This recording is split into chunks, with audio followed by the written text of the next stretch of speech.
In 1928, William C. Brooke, a writer, a traveler, a former soldier, and occultist, journeyed to Haiti, driven by a fascination for voodoo practices. After living with a native sorceress, he heard of a creature that was entirely unique to him. It was not a ghost, a shuffling mummy, or a talking skeleton. It was what he heard was called a zombie. In his book, Magic Island, published the next year, Seabrook described his encounter with this unusual being.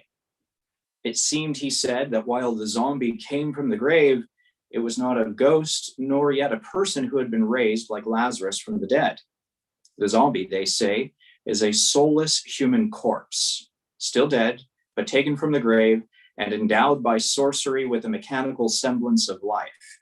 It is a dead body, which is made to walk and act and move as if it were alive.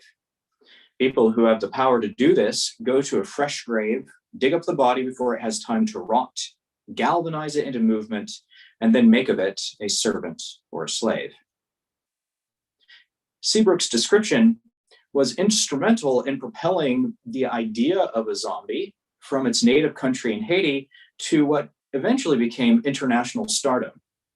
Movies such as Night of the Living Dead depicted the zombie in a way now familiar to many contemporaries.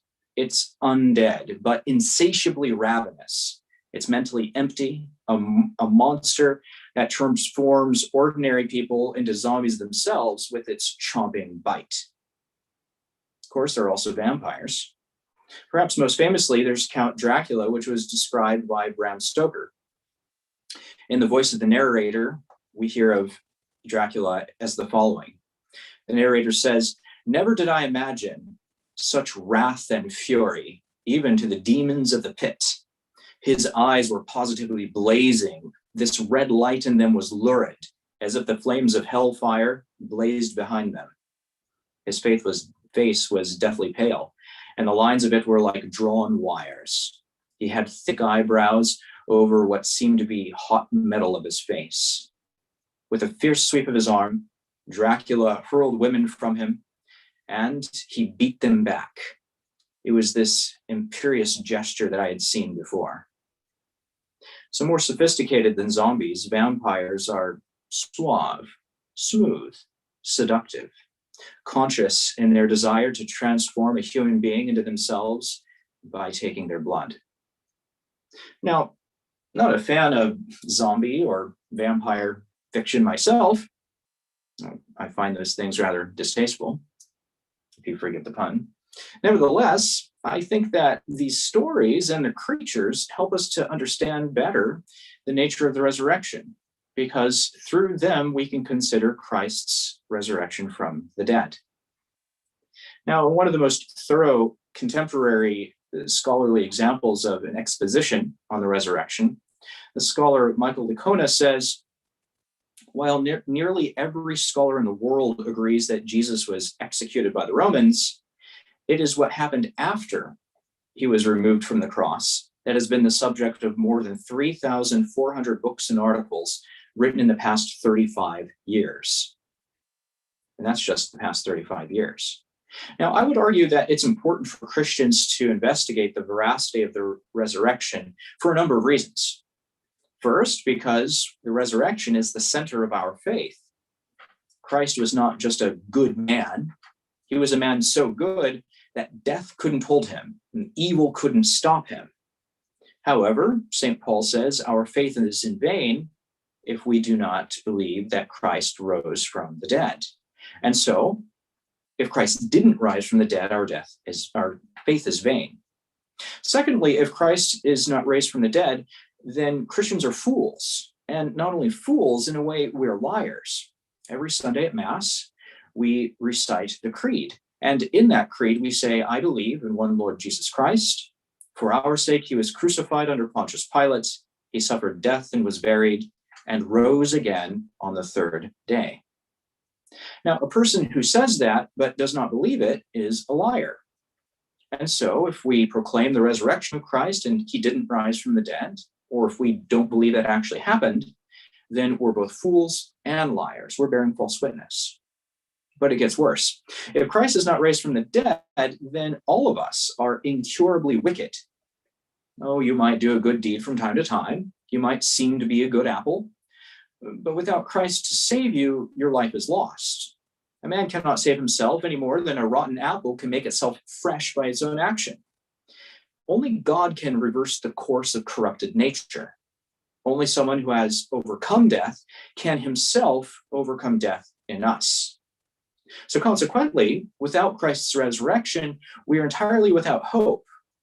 Being good might allow us to get along with others, but if a person chooses vice, can we really say otherwise? Without Christ's resurrection, virtue ultimately is meaningless because there's no resurrection from the dead. And so there's no trajectory, there's no teleology to our goodness here. We might as well enjoy life and go out with a bang. Now, there's a further consequence, namely that if we proclaim Christ and he didn't rise, then Catholics are the most miserable of people. Yes, we might seem to be happy from time to time if you look hard enough, but let's admit it. Catholics practicing, well, it's difficult. And in fact, practicing the faith requires us to suffer. It rubs against us to be patient with a whiny child, to avoid gossip, or to hold the tradition steadfastly in the midst of so many denials of it, to keep the faith. If the cross means anything, it means suffering. So if the Catholic faith is not founded on the resurrection, then what we're doing here is suffering for no purpose. We have no reward to come, and therefore we are most miserable, and we ought to be pitied. And therefore, we need to see, is the resurrection true? Now, if Christ did not rise from the dead, not only are we miserable who believe in him, but in fact, he is a liar and a fool. He's a liar because he repeatedly predicted that he would rise on the third day. And he's a fool because he himself believed it.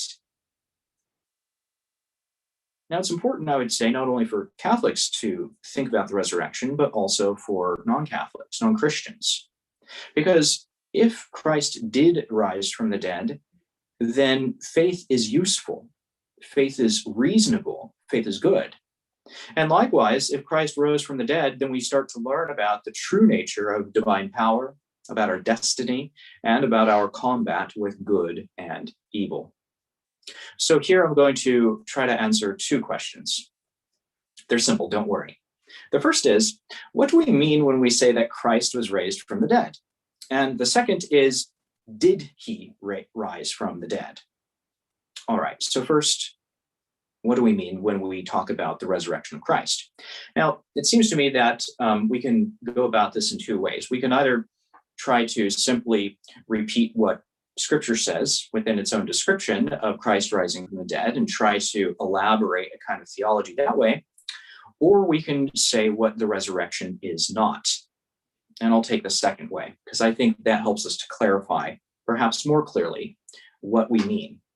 So first, we're going to say that according to the Catholic faith, I'm not trying to prove it yet, I'm just saying what Catholics believe about the resurrection is we believe that it was not a mere vision of Christ's person. For instance, people can say that they have a vision of a ghost.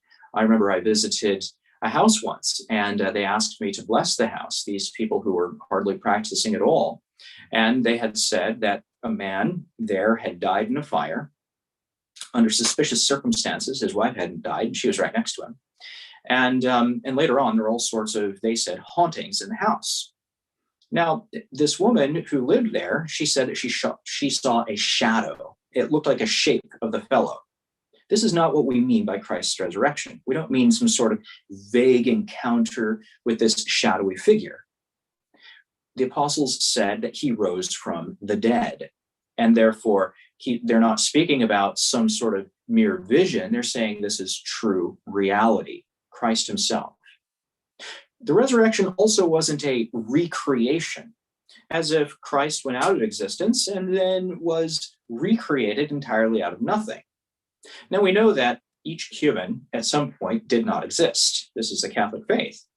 And we say that although Christ as a divine person existed from all eternity, As a human, Christ's human nature came to be in the womb of the Blessed Virgin Mary at a particular time. This is what we call the Incarnation. So Christ in his divinity has existed always, but Christ in his humanity began to exist and entered into history. And so when we say that Christ was resurrected, what we mean is that this humanity that was born of the Blessed Virgin Mary, well, that came to rise again. There was no new creation. It was the same that had existed previously. We also say that the resurrection was not some kind of substitution where there's a new Jesus that's substituted for the old one, the way that someone might take off dirty clothes and put on a new set as they go into a cleaner place. Of course, some people believe in something like the transmigration of souls, as if, well, the body simply is the holding place for a soul. The soul can move from person to person. This is similar to this notion of reincarnation, that, well, the same soul can inhabit multiple bodies, whether of humans or even animals, or even perhaps of plants over time. This is not what we mean by the resurrection. We don't mean that somehow a new person is now inhabiting a body that looked like Christ. We would say Christ possessed a full human nature, a complete human body with all of its senses, its imagination, and he had a complete human soul, intellect and will, the ability to know and to love. And consequently, the resurrection was a union of the same body he received from the Blessed Virgin Mary and the same human soul that he possessed in his earthly life. The resurrection is not a spiritual change.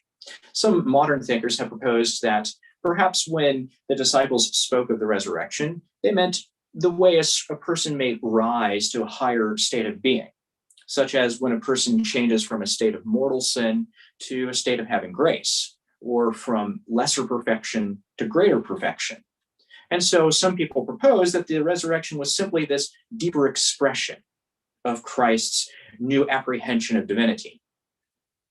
This is definitely not what Catholics think. As God, Christ possessed an earthly existence insofar as his human life was concerned, but he was always divine, and therefore his being was divine from the first moment of the Incarnation. He had the divine life prior to the resurrection. He had the same divine life after the resurrection. And so we wouldn't say that somehow Christ came to experience divinity more greatly, and that's simply what the resurrection was. No, he had truly died, and now he rose again. Christ truly died. His body was separated from his soul. The resurrection affected more than his spirit. He wasn't simply downcast, he was dead. When Christ died, it was after enduring terrible agonies. It was after terrible tortures. His soul left his body. To ensure that Jesus was dead, the Roman centurion thrust a spear into his side. And Jesus was not faking it. He wasn't in a coma. He wasn't half dead or mostly dead. He was all dead. His heart had stopped beating. His lungs had stopped breathing. Afterwards, his limbs were wrapped in a shroud, and his body, his corpse, was laid in a tomb. No one doubt that he died. And so we have to say that the resurrection was a movement from death to life. Now, another thing that I would like to say is that the resurrection wasn't a mere material change either. Now, I know I'm going to sound like a geek because I've already talked about zombies and vampires. I'm going to bring up Star Trek here, and just don't judge me. My uncle likes it, not me. Now, if you've ever seen Star Trek, and I've just heard rumors about it, that there's this thing they call beaming people away, where essentially what it is they particleize the body, where it's in pieces as small as atoms, something like that, and these twinkly little particles get beamed over to a new place, and this then when they're in this new place, they're recombined. Some people have thought, well, maybe the resurrection is something like that. Maybe Christ was sort of vaporized once he entered the tomb, and then he coalesced all together later on. This isn't accurate. Christ's body was the same body there was no mechanism by which it dispersed into little teeny particles, and it didn't go anywhere either. Although Catholics following Scripture say that Christ's soul entered what's called the limbo of the fathers, and there preached to the just who were dead so that they might fully know him when they had known him only in part, that's true. However, his corpse remained in the tomb. There was a stone rolled over it, and no one had entered. And so when he rose from the dead, it's not simply this reconstitution of his body, it's the reanimation of his body with his soul. Finally, we might say Christ's resurrection from the dead was not a sort of resuscitation or a vivification of his body by some unnatural means. And this is what people usually mean by zombies. If you remember when I was quoting Seabrook's account, he describes the zombie as a vivified corpse. Nowadays, people use the term undead. It's not quite alive, and it's not quite dead. It has certain functions of living things. It can move. Zombies can hear typically, or they can see.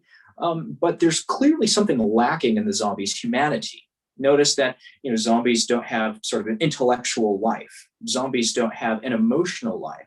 And so they're quite diminished in terms of their monstrosity. Quite different with Christ. When he rose from the dead, he demonstrated his human nature. He sees Mary. He speaks to her. She sees him. He tells her, "Do not cling to me." This is the reaction of a human person. Christ later on cooks by the shore of Galilee. He makes fish. He asks questions. He speaks with his disciples. He himself eats. This is no zombie. This is a man. Okay, well, is Christ's resurrection perhaps a resuscitation of the body through preternatural life, like we have with vampires? Again, vampires, well, they're higher than zombies. They have rationality. Vampires don't die. But notice that this deathlessness is not necessarily a miracle. Certainly, we wouldn't say it's from God. Vampires are the opposite, right? They're, in a way, the symbol of everything that Christ is not. Christ gives up his blood so that people might live. Vampires take the blood so that they might survive. Christ dies to save the sins of others. The vampire commits sin and tries to seduce people to become a sinner like him. And so we would say, well, preternatural is the notion of something above human nature, but still exists within the realm of nature as a whole. Supernatural is entirely above the realm of nature as a whole. Angels are undying, but that's not a miracle. And so perhaps this notion of vampires being undead, well, the principle of their life, it's not their human soul. It's clearly not God's action upon them. And so we would say it's a sort of deathlessness that's preternatural, perhaps from magic or from a demon, or usually the cause isn't identified, other than the fact that some other vampire made them to be what they are. And so here we can see that Christ is not simply one who is undead. He's quite living. In fact, he's the most alive. A scholar of vampires, did you know there were some? This fellow named Manuel Vargas, he works for the Jesuits. He related an ontology of the undead, and he said that there were basically 5 categories when we understand things in relationship to being dead and alive. And so he says, first, there's what we have is a normal human being, okay, like you and I hope, and so you're alive.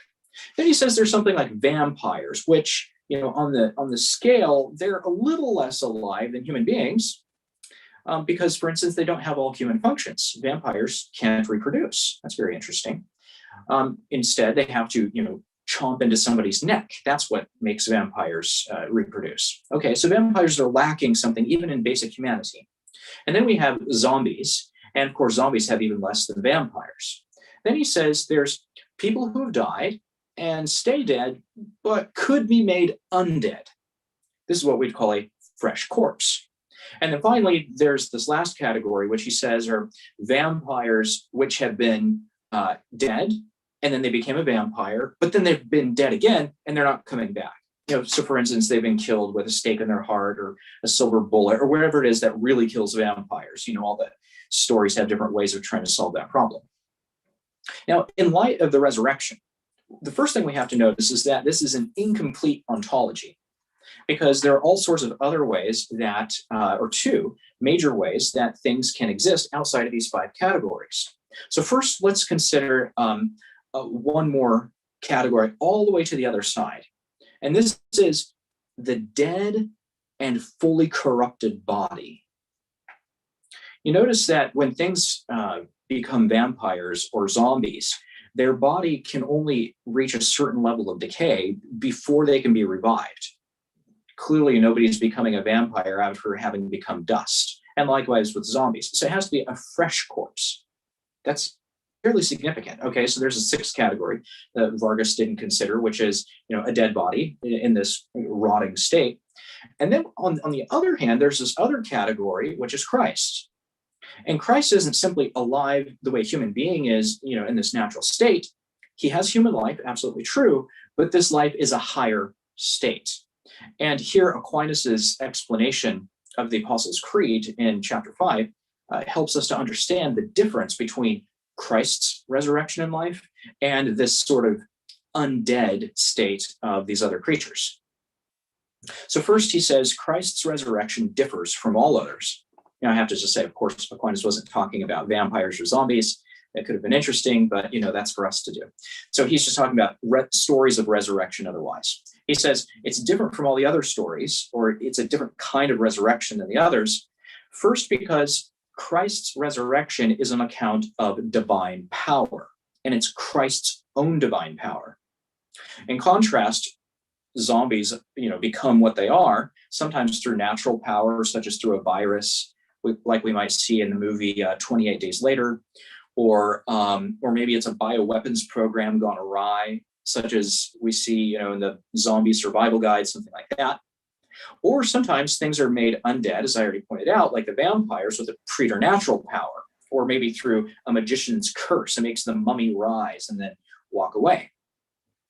So all of these, though, are quite different from how Christ rose from the dead. Also, Christ's resurrection was different as regards the kind of life to which he arose. You see, Christ rose and he had human life. He was capable even of digestion, as we saw, but he rose from the dead, it says in Romans, to the glory of the Father. So now it's a new mode of human life. It's a supernatural mode of human life. And this is clearly quite different from that of the diminished mode of the vampire or the zombie. Christ's resurrection, Aquinas says, is also different in its effect and efficacy. He says, in virtue of the resurrection, Christ's resurrection now can bring others to rise from the dead. And there are all sorts of beautiful medieval pictures of this, where you see Christ seated in majesty, and below him you see the dead rising from their graves in their flesh, all because his resurrection gave the power for them to rise as well. How different that is from the petty powers of, the vampire. Oh, well, the vampire can flit around or turn into a bat. Maybe he can be invisible, not show up in mirrors. That's rather boring when you consider Christ's power to raise entire nations, billions of people from the dead at once through his own resurrection. And then zombies, they have even less power. All they can do is sort of munch on somebody's brain and turn them into a living, walking virus. That, again, is rather mundane. Finally, we can say that Christ's resurrection is different also in time. I already noted that these things that die, they have to be in a place where they're not rotting before they can rise and become undead. So this is typically, if you see a movie, this is within hours, or maybe it's a very short amount of time. Christ is in the grave 3 days. So this shows that there must have been something supernatural preserving his body from corruption, even while he's in the grave.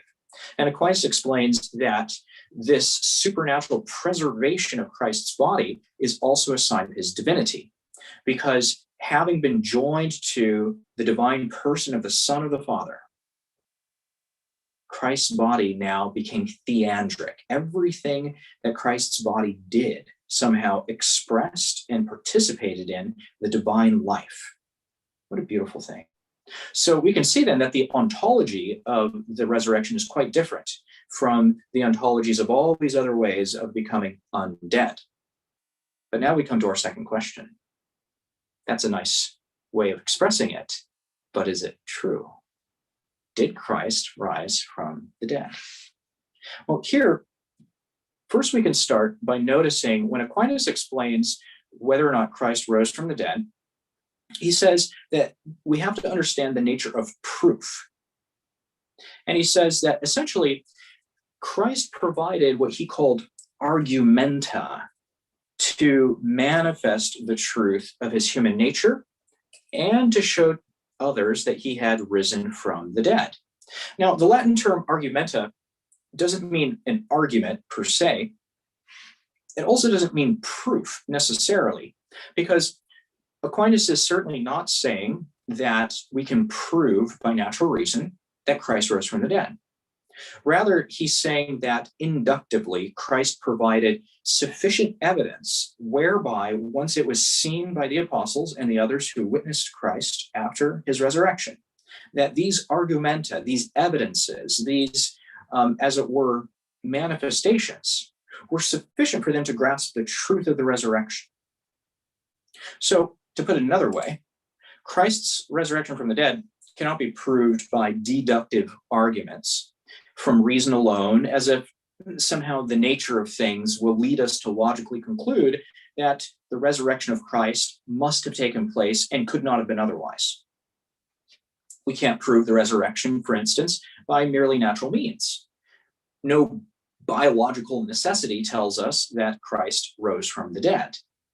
On the contrary, dead bodies normally don't rise. Likewise, there's no sort of world order necessity whereby it was necessary in some metaphysical sense that Christ rose from the dead. We wouldn't say, well, it was necessary like spring follows winter, or necessary because it creates a satisfying narrative, or it was necessary because, well, other mythical heroes rose from the dead, so why can't ours? So there's no deductive natural necessity. And in fact, if there were, then for the apostles to refute those who deny the resurrection, such as the early Jews, well, they could have disproven the Jews merely by natural means. They didn't have to witness Christ's resurrection. They can just say, well, of course he rose from the dead. Winter always is followed by spring. Of course he rose from the dead. Trees in spring always flower. But this isn't the kind of argument they used at all. And likewise, we would say that if these sort of natural proofs were sufficient, Christ didn't even need to manifest himself after he rose from the dead. They could have just known it simply by thinking logically. But clearly, we see the disciples did not believe in the resurrection, even though Christ had predicted it. Peter and John run to the tomb.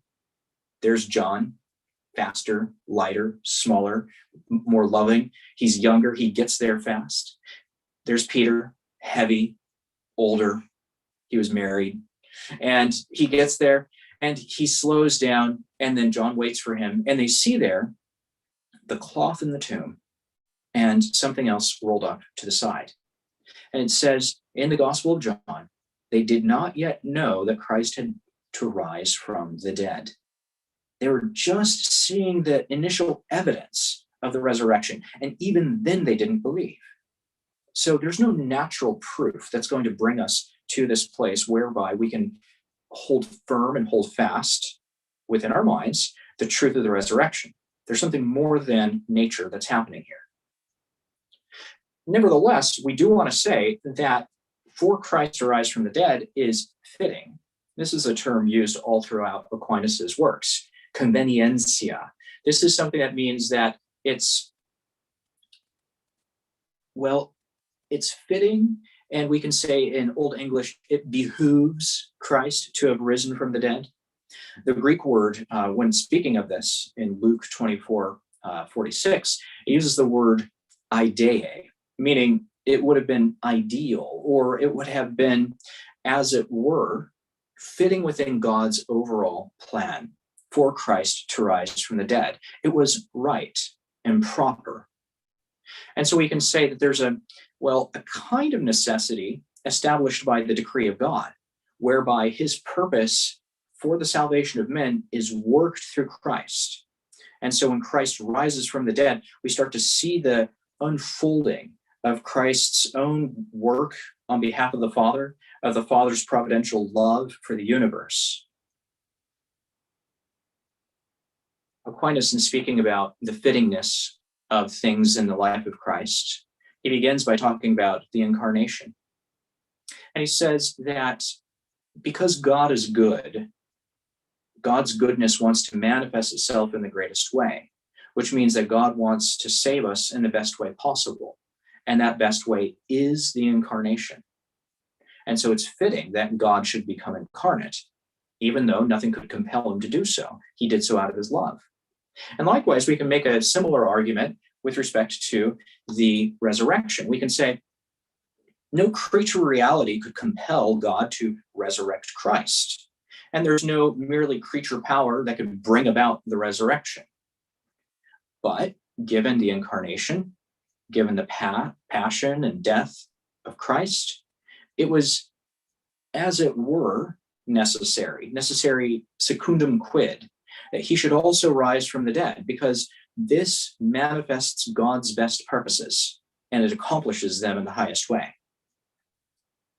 So we can see then that from a natural perspective, even without faith whatsoever, we can see that the resurrection was opportune, on one hand, because, well, the body and soul are naturally united together. And so it's always unnatural when death intervenes. So we can say, well, it's fitting that they should be united. And we can even suppose that it's fitting that Christ should have this happen to him, again, on a natural level. You see, there's some mysteries that are purely supernatural, such that we could never even predict or imagine them. And this would say be the Incarnation, the hypostatic union of the person of God with human nature. Completely unpredictable in life. There have been, quasi-divine beings like Hercules, or preternatural beings like vampires, but no one in the history of the world had ever considered the hypostatic union of God and man in such a way that he's fully God and fully man, all parts together. This is such a mystery that it took centuries for Catholics to explain in the church councils. And it took, hours, it took days, weeks, years, decades, centuries for theologians even to begin to understand the mystery. But there are other kinds of mysteries that can be more understood simply because we grasp what their import is by comparing them with other natural things. So, for instance, when we think about mysteries of Christ, say, restoring sight to a blind person, we know what it means to see, we know what it means to not see. So we can grasp the mystery of this, even though it's clearly beyond human power to restore sight. And similarly, we can say we understand what it means for something to rise from the dead. The nature of the mystery is not beyond us. It's the power to accomplish the mystery that's beyond us. And so in this way, we can say that the mystery of the resurrection is something that all of us can grasp. It's not beyond us, because we know, at least initially, the essence of rising from the dead, even though this is something clearly that cannot happen unless God intervenes, because only God has power over life and death itself. So that's a natural perspective. Resurrection is fitting. It's also fitting for supernatural reasons, and Aquinas gives a few of these in his Summa Theologiae.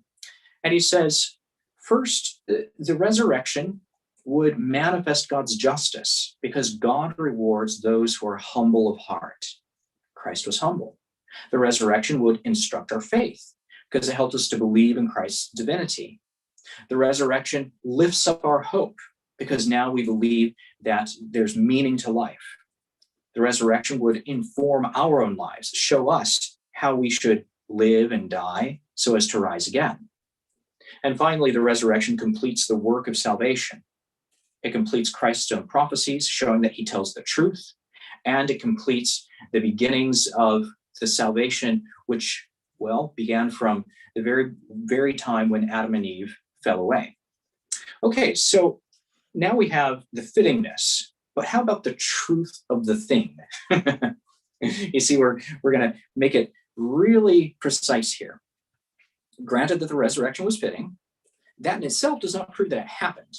It might be a nice dream that could have happened or should have happened, but maybe never did. It would have been fitting, perhaps, that Adam and Eve never sinned, but they did sin. It may have been fitting, perhaps, that Judas never betrayed Christ, but he did.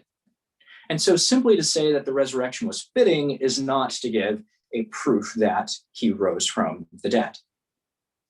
Now, what's interesting is that this is the way that the disciples could have reasoned to themselves. They could have thought about prophecies. They could have thought about fittingness. They could have, understood all these things in their mind.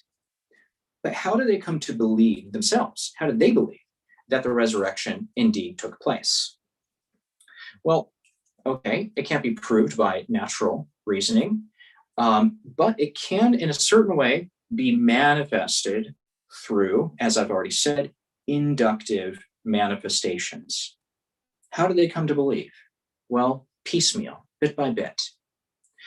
Christ began to reveal himself slowly to his disciples, whereby, by grasping that he was really man, and by grasping it was the same person, and that he rose by divine power, they began to see that something supernatural took place.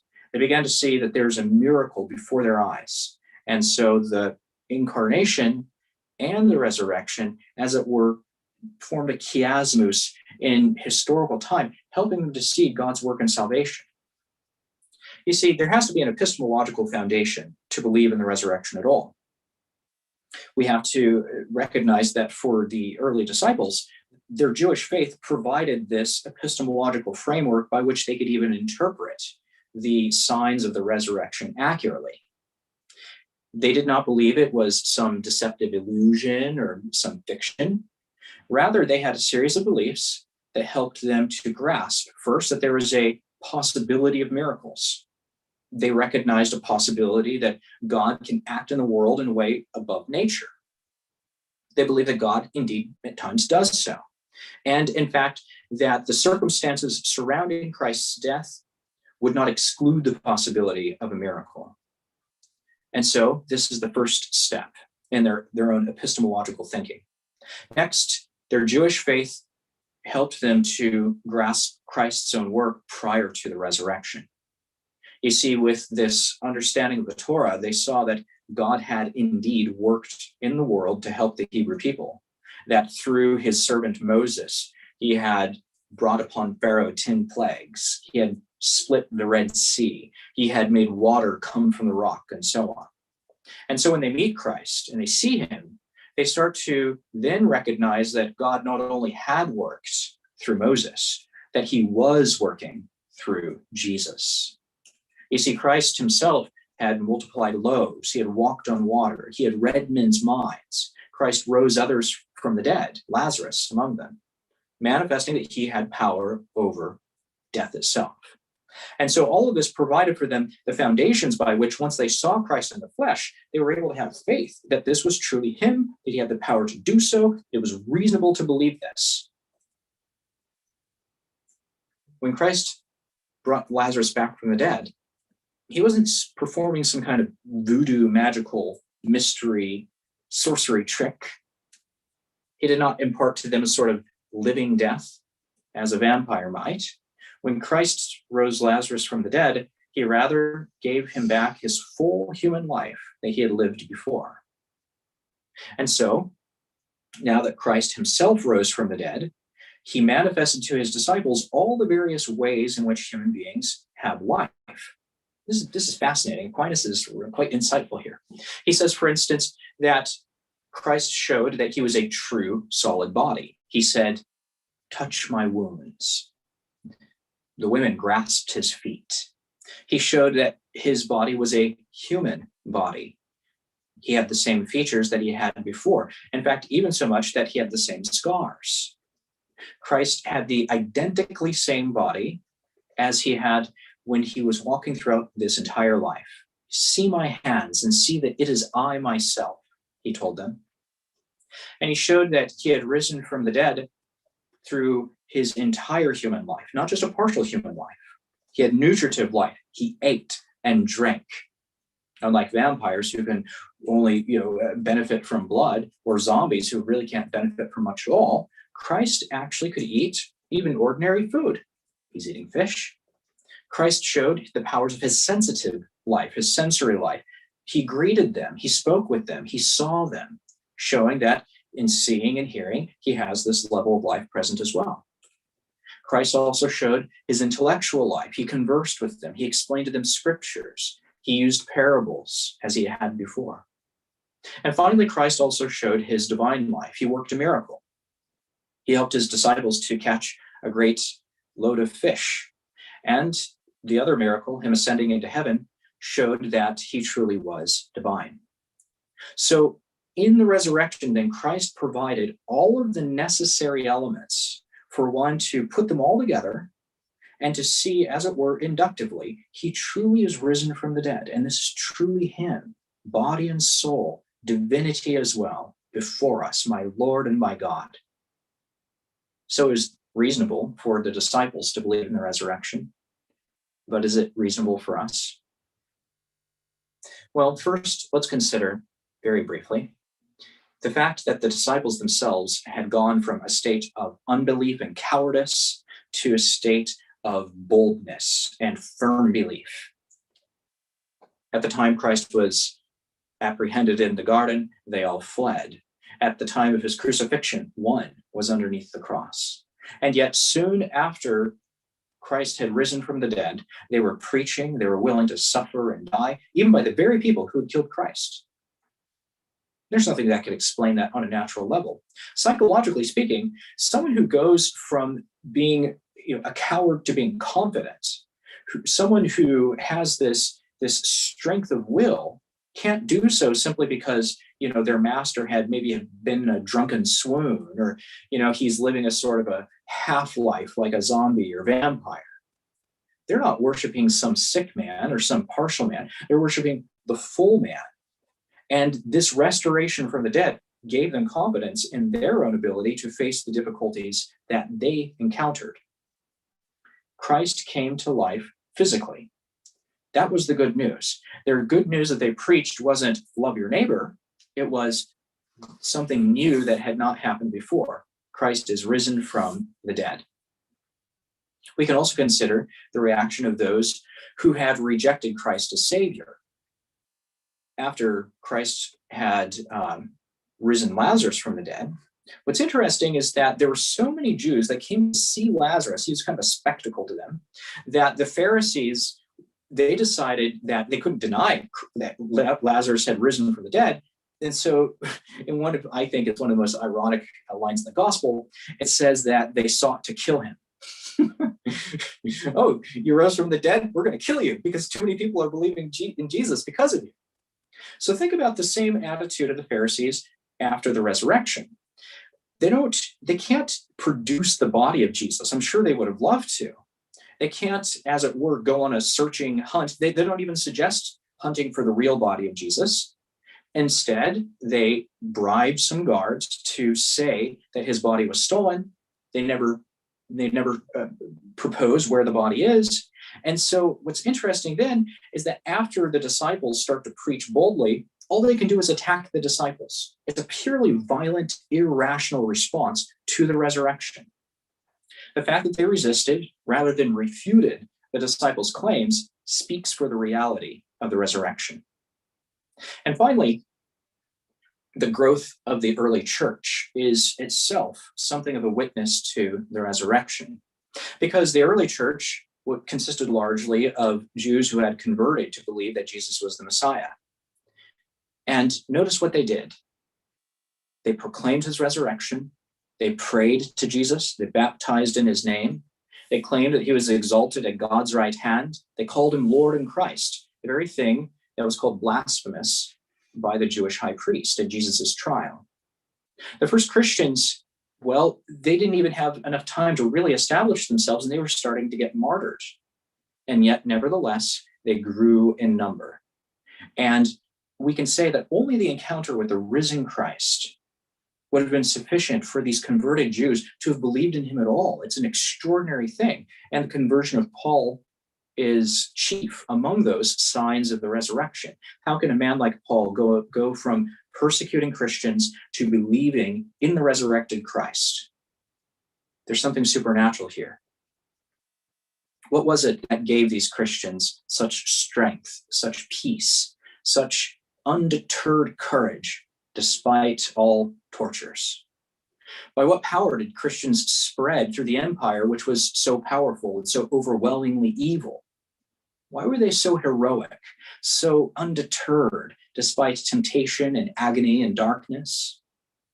The very young and the very old, maidens and mothers of families, slaves, philosophers and nobles, confessors and huge companies of people, all these seemed equally to defy the powers that wanted to do their worst. What was the source of their fortitude? How was it? Was it simply because they were well organized? Was it because they had an esprit de corps? Was it because, well, they feared looking bad in front of each other? None of these are sufficient to explain it. Rather, we have to say that there was one reason for their absolute confidence, and it was that Christ had risen from the dead. And those early Christians who believed, well, they're the ones who passed on to us that same apostolic belief. One of the essential messages of Christ's resurrection from the dead is that the church is the living witness that brings this witness through the centuries, person by person, in a link, one by one, all the way up into our time. Mary Magdalene spoke to Peter. Peter spread the early message of the resurrection to Jerusalem. And the Christians in Jerusalem were spread throughout the world. All of us have benefited from their witness, from their faith. And we can say that by Christ's design, Peter's witness, especially through his successors, the popes, become the chain of undying faith whereby we believe that Christ is now alive. And so now, living in the church, we can cling to that chain of faith. And if we die holding on to it, we'll find that one day God will lift us up and he will give us a tug, and we shall rise from the dead like him, not a zombie, not a vampire, but full of light and strength, able to move with ease, perfectly formed, and overflowing with love and joy and life.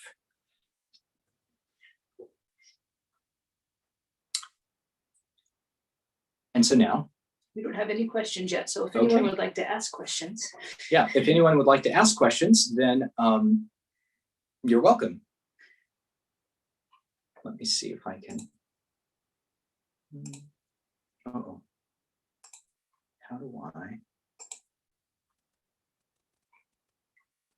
Ah, there we go.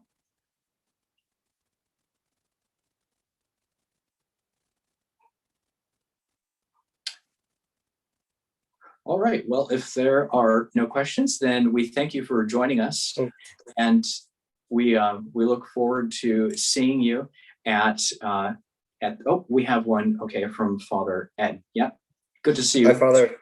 Yeah, it's been a while. Thanks for the lecture. Tuning in from Virginia, the U.S. So regarding the bodily nature of the resurrection, something I've come across even among practicing Catholics is that a major obstacle to accepting it can be basically like a wrong anthropology, right? That if, for example, someone's a Cartesian, they're going to have an issue with understanding why the body really matters. Do you have any thoughts about how to, for perhaps the trying to be faithful Christian, but who doesn't have the philosophical background, how to approach that and really get across how essential it is that the body is included? That's a good question, because it's quite common nowadays to people have a Gnostic approach to anthropology, such that the body, as I said, is seen as a sort of clothing that the soul can cast off and then reach this higher state of being without the body. So with people who have difficulty grasping that, and this is very, very common, especially with people who are more involved in Eastern meditation, those people who are now practicing these things where you try to make the body disappear, you allow your body to sink into the world. These sorts of things is it's first important to help them to grasp the biological nature of human beings in general. And so I remember getting into a discussion with somebody and saying, well, one of the definitions of the human person is a rational animal. And they said, I'm not an animal, speak for yourself. Well, okay. Actually, we all are animals. And that's actually a really important point. So even having that discussion on that level, why would we have some connection with animals? And that doesn't mean, per se to get into discussions about evolution. I mean, maybe we could go there, but it's more just helping people to see that when we say you are somebody, that means your body is who you are. It's not simply, the Cartesian soul in a machine. So anyway, so I definitely recommend helping people to grasp. The other way is to talk about their emotions. Everybody knows their emotions are theirs. They typically like their emotions. And so it may be helpful to help people to see an emotional life means a bodily life. Angels don't have emotions. I'm sorry. Angels aren't crying in heaven or anything like that. So that's another thing that you can do. Oh, thank you. Very helpful.